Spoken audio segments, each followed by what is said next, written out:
안녕하십니까. 박사 손해사정사가 알려드리는 보험의 기초지식 그 네 번째 시간. 이번 시간에는 바로 계약의 취소와 무효 이거에 대해서 알아보도록 하겠습니다. 오늘 볼 거 계약의 취소, 그리고 취소 시의 보험금 어떻게 되는지, 그리고 사례, 그 다음에 계약의 무효, 그 다음에 무효와 보험금의 사례, 이렇게 네 가지를 보도록 하겠습니다. 그럼 첫 번째로 볼 거 계약의 취소. 계약의 취소. 취소는 도대체 뭐냐? 뭘까요? 취소라는 게. 취소는요, 이런 겁니다. 유효하게 성립된 법률행위의 효력을 소급하여 소멸시키는 의사표시입니다. 즉 다시 말해서 여기서 말하는 의사표시라는 것은 바로 이겁니다. 소급이에요. 소급. 최초의 보험계약이 체결됐던 시점으로 소급해서 계약을 없던 것으로 하는 겁니다. 처음으로 소급해서. 그래서 계약자가 취소할 수 있는 경우가 있고 보험자가 취소할 수 있는 경우가 있어요. 그럼 첫 번째, 계약자가 취소할 수 있는 경우 뭐냐? 약관의 교부 명시 의무 위반 시. 상법 제638조의 3.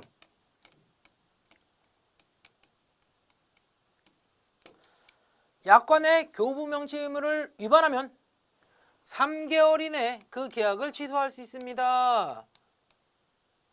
그래서 약관 조항 중에 우리가 2조항서부터 나온 게 있어요. 뭐냐? 품보, 품질 보증입니다. 3개월 이내 취소할 수 있어요. 그러면 계약자 니네만 취소할 수 있느냐? 아니에요. 보험자도 취소할 수 있습니다. 언제? 사기에 의한 계약일 때는 보험자도 취소할 권한 드릴게요. 이렇게 돼 있는 겁니다. 그리고 취소는요, 계약 당사장 일방의 의사표시가 도달해야 돼요. 취소는 포기할 수 있습니다. 그 도달주의를 채택하고 있는데요. 취소의 의사표시가, 나 취소할게. 계약을 취소하겠다는 의사표시가 상대방에게 도달할 때, 즉 보험 계약자가 취소하고 싶을 때는 그 의사가 보험자에게, 보험자가 취소하고 싶을 때는 보험 계약자에게 취소의 의사표시가 도달할 때에만 그 효력이 생기는 겁니다. 상법 제638조에 3엔 이렇게 취소가 결정되어 있어요. 아까 제가 얘기했습니다. 638조의 3. 약관의 교부 설명 의무 위반에 따른 보험계약의 취소. 바로 보험계약자의 취소권입니다. 보험약관의 교부 설명 의무를 지키지 않으면 보험계약 성립일로부터 3개월 이내에 계약을 취소할 수 있습니다. 그러면요, 취소하면 어떤 효과를 내느냐? 기납입 보험료 돌려줘야 돼요. 전액을 계약자에게 지급해야 됩니다. 계약은 소급해서 그 효력을 상실해요. 소급해 상실합니다. 계약 성립 시로 소급해서 없던 걸로 치는 게 취소입니다. 해지랑 다르죠. 해지는 해지 시점에서 장래에 대해서만 효력을 미친다면, 취소는 애초에 보험계약을 체결하는 그 시점으로 소급해서 그 효력을 없애는 역할을 하는 겁니다. 그러면 이럴 수가 있어요. 아까 제가 얘기했습니다. 취소는 포기할 수 있어요. 그러면 계약자가 3개월 이내 취소하지 않은 계약은 그 효력이 있을까요? 없을까요? 보험자가 계약자에게 약관의 중요한 내용을 설명하지 않았습니다. 또는 약관을 주지 않았어요. 그럼 보험 계약자는 3개월 이내에 취소할 수 있어요. 근데 3개월 넘도록 취소를 안 했어요. 그때 취소하지 않은 계약의 효력은 어떻게 될까요? 아주 중요한 게 나옵니다. 법원은 이렇게 판결합니다. 계약자가 계약을 취소하지 않았다 하더라도 설명하지 않은 내용은 계약의 내용으로 주장할 수 없다. 즉 보험회사가 설명하지 않은 내용이 있다면 그 내용은 보험계약자가 계약을 취소하지 않았어도 계약의 내용으로 주장할 수 없다는 겁니다. 아주 중요하죠. 계약은 취소할 수 있어요. 취소권은 포기할 수 있습니다. 취소권을 포기했다 하더라도 설명하지 않은 내용은 계약의 내용으로 주장할 수 없다는 것이 판례 입장입니다. 그래서 우리가 현실에서 많이 당합니다. 지들이 잘못해놓고 설계사한테 책임을 전가하죠. 어떻게? 설계사가 설명하지 않아서. 바로 이런 부분에 문제가 생길 수 있기 때문에 여러분들이 이 내용을 정확하게 알고 계실 필요가 있다는 겁니다. 그래서 약관의 교부 설명 의미를 다시 한번 설명을 드리겠습니다. 설명하지 않아도 되는 내용이 있어요. 638조의 3은 꼭 설명해야 되지만 설명하지 않아도 되는 내용이 있습니다.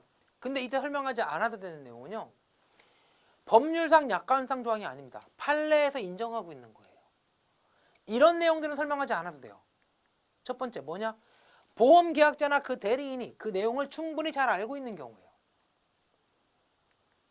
두 번째, 일반적이고 공통된 것이어서 보험계약자가 충분히 예상할 수 있었던 것은 역시 설명하지 않아도 됩니다.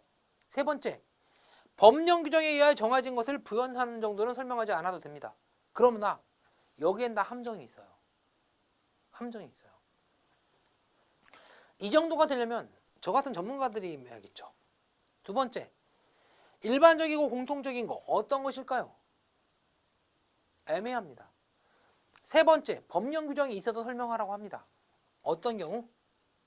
구체적인 사안. 그렇기 때문에 여러분들이 이걸 정확하게 알기는 어려워요. 그래서 제가 여러분께 이렇게 당부 말씀드리겠습니다. 이것에 의존하지 마십시오. 여러분들은 알리 의무를 다 하셔야 됩니다. 약관의 교부 설명 의무를 다 하셔야 됩니다. 어떻게 하면 좋을까요? 그 방법을 알려드리겠습니다. 상품 설명서를 교부하시고 그 내용을 충분히 설명해 주십시오. 두 번째, 약관을요 교부하실 때 요즘은 약관의 요약본이라는 게 있어요. 한 20여 페이지 됩니다. 접어주십시오. 그 내용만이라도 꼭 읽어보시라고. 그러면 여러분들이 설명하지 않았다는 내용에 대해서 책임을 회피할 수 있는 방법이 생깁니다. 약관을 교부할 때, 책자로 된 약관을 교부할 때 꼭 접어주세요. 앞에 한 20페이지 정도밖에 안 됩니다. 그것만 접어주셔도 설명하는 것을 이행할 수 있습니다. 보험자가 취소할 수도 있습니다. 지금까지는 우리가 보험계약자의 취소권을 봤어요. 지금부터는 우리가 보험자, 즉 보험회사가 취소할 수 있는 권한도 보겠습니다. 얘는 약관에만 있어요. 상법에 없습니다. 약관상의 조항입니다. 민법의 인용 조항이에요. 계약일로부터 5년 이내 계약 취소 가능합니다. 사실 안 날로부터 1개월 이내 계약 취소 가능합니다. 그럼 어떤 게 취소 사유일까요? 바로 이겁니다. 등으로 열거한 5가지가 있어요. 4가지구나. 4가지가 있어요. 첫 번째, 대리진단. 진단받아야 되는데 건강한 사람 대신 세워서 대리진단밖에 하는 거예요. 두 번째, 약물 사용을 통한 진단 통과. 이런 거죠. 고혈압 있는 사람이 고혈압 약 먹고서 혈압약 먹고서 정상이 됐을 때 혈압을 체크하는 겁니다. 세 번째, 진단서 위변조. 여기서 진단서 위변조는 건강진단서입니다. 그 다음에가 이겁니다. 청약일 이전에 암이나 에이즈 감염됐지만 얘를 고지하지 않고 보험가입한 경우에 5년 동안 계약을 취소할 수 있습니다. 그런데 이거에 대한 입증 책임은 누가 진다? 보험회사가 집니다. 보험회사가 약관상의 취소 사유에 해당되는 것을 입증하지 못하면 마찬가지로 보험계약은 취소할 수 없습니다. 근데 제가 여기 위에 등을 하나 해놨어요. 이 등에 갖는 의미는 뭐냐면 이런 것에 준하는 행위가 있으면 역시 취소 사유로 볼 수 있다라고 해석하고 있습니다. 사례를 볼까요? 대법원 판례입니다. 보험금의 부정취득을 목적으로 다수의 보험계약을 체결하고 과다 입원한 보험계약 무효냐 취소냐 또는 선택적 주장이 가능하냐 이것이 문제가 된 겁니다. 이게 뭐였냐면 이런 거였어요. 이런 것에 대해서 이번 특약 그래 취소하고 취소하는 건데 인정할게. 근데 계약 전체 인정 못해. 이런 거였어요. 이번 특약은 해지되는 거 인정할게. 근데 계약 전체는 아닌 것 같아. 이거에 대해서 대법원은 이렇게 판결합니다. 민법 제103조 위반으로 이미 취소가 된 거면 보험회사는 그 계약을 취소하든 무효를 하든 관계없이 계약 전체를 다 효력이 없게 만들 수 있다라는 거였어요. 취소나 무효를 선택해도 되고 어쨌거나 신의측에 위반했고 서로 간에 계약을 유지하는 것이 의미가 없기 때문에 계약은 더 이상 유지하지 않아도 된다가 바로 이 판례의 핵심입니다. 이런 걸 시사하고 있죠. 이 사람은 총 14건의 보험계약 체결하고 74회에 걸쳐서 총 5,300만 원의 보험금을 수령했습니다. 우리가 이런 사람 뭐라고 부르냐? 직업환자입니다. 직업이 환자예요. 직업이 환자다 보니까 입원하고 입원 일당 받습니다. 그래서 이거에 대해서 소송을 해서 이 사람은 보험 사기로 이미 결정을 받은 사람이에요.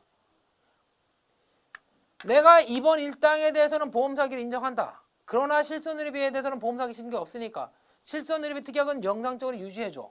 이게 바로 계약자 측의 주장이었는데 그렇게 안 된다는 거죠. 부정한 목적, 이미 신의 측을 깨만한 보험 사기 의사가 있었다면 그 계약은 전체를 취소하는 것이 타당하다. 이 판례의 가장 큰 핵심. 이번엔 대법원 판결을 보겠습니다. 뭐냐? 이런 게 있었어요. 피보험자가 스쿠버 다이빙을 하던 중에 사망합니다. 스쿠버 다이빙은 행위면책이라고 해서 특정 행위를 하다가 사고 나면 보상하지 않는 중대하고 위험한 취미입니다. 근데 얘를 갖다가 고지하지 않았어요. 그럼 보험사는 고지 위반을 주장하겠죠. 대신에 계약자 측은 뭘 주장할까요? 약관의 교부 설명 의무. 아니 스쿠버 다이빙 중요하면 그렇게 위험하면 알려야 된다고 나한테 설명을 해줬어야지. 이걸 주장한 겁니다. 이거에 대해서 법원은 이렇게 판결합니다. 설명하지 않은 내용에 대해서 계약자가 취소하지 않았다 하더라도 계약의 내용이 되는 것은 아니다. 이 판례가 의미가 있는 게 바로 그거예요. 설명하지 않은 내용에 대해서, 즉 이 스쿠버 다이빙에 대해서 고지해야 되고 변경되면 통지해야 되고 이런 내용에 대해서 알려주지 않았으면 약관의 교부 설명 의무에 반하는 것이다. 이때 설명하지 않았다 하더라도 계약의 내용이 되지 못하기 때문에 당연히 보험금을 지급해야 한다. 이렇게 판결해버린 겁니다. 여러분들 그래서 주의해야 돼요. 지금 여러분들 보험 판매하고 계시죠? 여러분들이 당연히 설명해야 될 내용들을 설명하지 않았을 때 이런 일이 생길 수가 있다는 겁니다. 시사점 이렇게 보십시오. 보험자가 약관의 명시 설명 의무를 위반한 때 계약 성립일로부터 취소할 수 있도록 한 것은 권리일 뿐이지 설명하지 않은 것이 계약의 내용이 되는 것은 아니다. 두 번째, 안내문 및 청약서 내용에 기재되어 있다는 이유만으로 명시 설명 의무를 다한 것은 아니다. 이번 시간에 할 건 무효예요. 그럼 취소와 구분되는 무효는 무엇일까요? 이겁니다. 바로 법률행위예요. 취소는 계약 당사자의 일방의 의사표시가 도달해야 됩니다. 그런데 무효는 아니에요. 법률행위가 법률 요건을 결하였기 때문에 생기는 겁니다. 법률상이에요. 법률적으로다가 법률상의 효과를 발생시키지 않는 게 무효입니다. 취소는 포기할 수 있어요. 하지만 무효는 포기할 수 없습니다. 왜? 법률상 당연 무효이기 때문에 그래요. 그럼 무효에는 뭐가 있는지 보겠습니다. 첫 번째, 상법 제644조 객관적 확정의 효과. 얘는 뭐냐? 이미 보험 가입하기 전에 보험사고가 발생했거나 발생할 수 없는 사실임을 알았을 때 그 계약은 무효로 한다. 이게 바로 상법 제644조입니다. 두 번째, 상법 제731조. 얘는 타인의 생명보험이에요. 타인의 사망을 보험사고로 하는 보험계약에서 타인의 서면동의, 자필 서면동의가 없으면 역시 무효입니다. 그 다음에 상법 제732조 뭐냐? 피보험자의 자격입니다. 피보험자가 15세 미만자 등 피보험자의 자격 조건을 갖추지 못했을 때 무효입니다. 그런데 이 732조에는 예외가 존재를 해요. 여러분들이 이 내용은 꼭 알아두실 필요가 있습니다. 732조가 무엇이냐? 피보험자가 15세 미만자 또는 심신상실자, 심신박약자일 때는 그 사람들을 피보험자라는 하는 보험계약을 체결할 수가 없습니다. 예외가 있어요. 뭐냐? 상법 제732조 단서에 이런 내용이 있어요. 심신박약자에 대한 내용. 이게 예외로 존재합니다. 뭘까요? 여러분께 이런 질문을 던져보겠습니다. 심신박약자는 어떤 사람일까요? 구상법에서 말하는 한정치단자일까요? 아닙니다. 심신박약자란 넓게 해석하면 이런 게 돼요.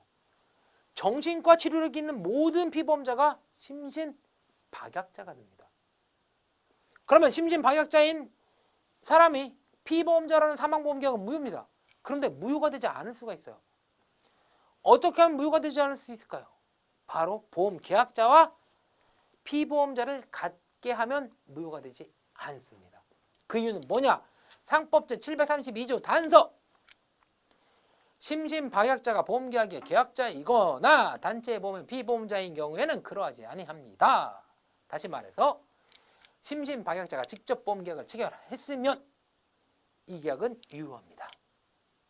얘는 제가 생손보를 비교하는 데서 한 번 더 설명을 해드리도록 하겠습니다. 취소와 무효 제가 이렇게 정리를 간단하게 해놨어요. 여러분들이 알아보기 좋게. 보험료 똑같습니다. 기납입 보면 전액을 줘요. 소급되는 거 마찬가지 계약 시점으로 소급됩니다. 해지는 소급이 될까요? 안 될까요? 안 되죠. 장래 시점에 대해서만 됩니다. 하지만 취소와 무효는 똑같이 계약 시점으로 소급됩니다. 제척기간 이거 그 사실 안 날로부터 1개월 보험계약 체결일로부터 5년이 경과하면 취소할 수가 없습니다. 그런데 무효는 제척기간이 없어요. 무효가 그래도 무섭습니다. 왜 제척기간이 없다는 게 무섭냐? 20살에 체결한 계약을 80살 때 무효시킬 수 있다는 얘기예요. 20살 때 보험계약을 체결했지만 죽을 때가 다 돼서 그 계약이 무효가 될 수도 있다는 겁니다. 그래서 여러분들 꼭 기억하십시오. 무효의 사유는 만들지 않는 게 중요합니다. 그래서 자필 서명이 중요한 겁니다.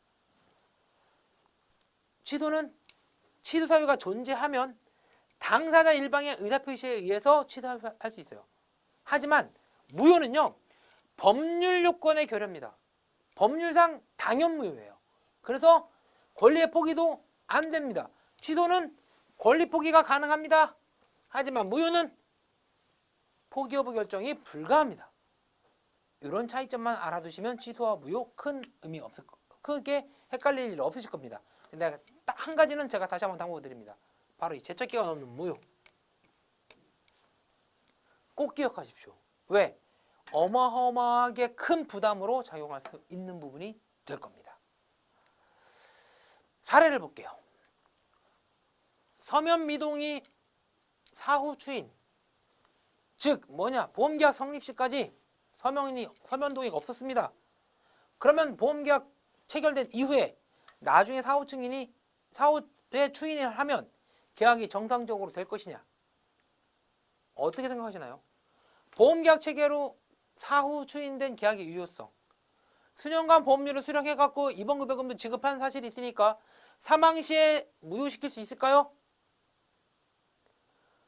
이 사례는 그겁니다. 보험계약 체결한다고 하고서 수년 동안 보험회사가 보험료를 받아갔어요.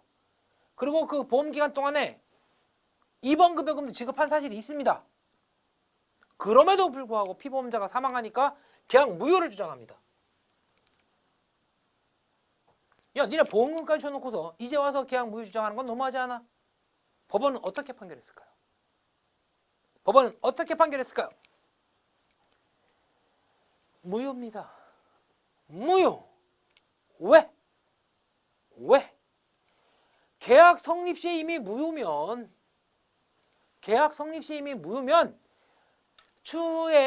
사후에 추인했다 하더라도 계약이 유효화되는 것은 아니다. 또한 수년간 보험료를 보험사가 받아갔다고 그리고 입원급여금을 지급했다고 하더라도 보험금 부지급, 사망시 보험금 부지급이 신의 측에 반하는 것은 아니다. 오히려 무효면 니네 받은 거 돌려내야지. 이렇게 내는 결정입니다. 이 판례가 시사하는 시사점 아주 큽니다. 이렇게 보셔야겠죠. 보험계약 성립 시까지는 반드시 자필 서명해야 된다. 서면동의 언제까지? 보험계약 성립 시까지. 즉 증권이 나올 때까지는 반드시 이행되어야만 보험계약이 유효하게 성립되는 것이다. 아시겠어요? 꼭 기억하십시오. 피보험자의 서면동의는 각 보험계약에 대해서 개별적으로 이루어져야 되고 포괄적 동의 아닙니다. 개별동의입니다. 개별동의고 이거는 계약 성립 시까지 반드시 이루어져야만 유효한 계약으로 볼 수 있는 겁니다. 다음 시간에는 이걸 볼 거예요. 생명보험과 손해보험에서 사망사고, 상해사고, 재해사고 차이점. 그리고 어떤 경우에 생명보험을 권하는 것이 좋은지, 어떤 경우에 손해보험을 권하는 것이 좋은지에 대해서 같이 알아보도록 하겠습니다. 감사합니다.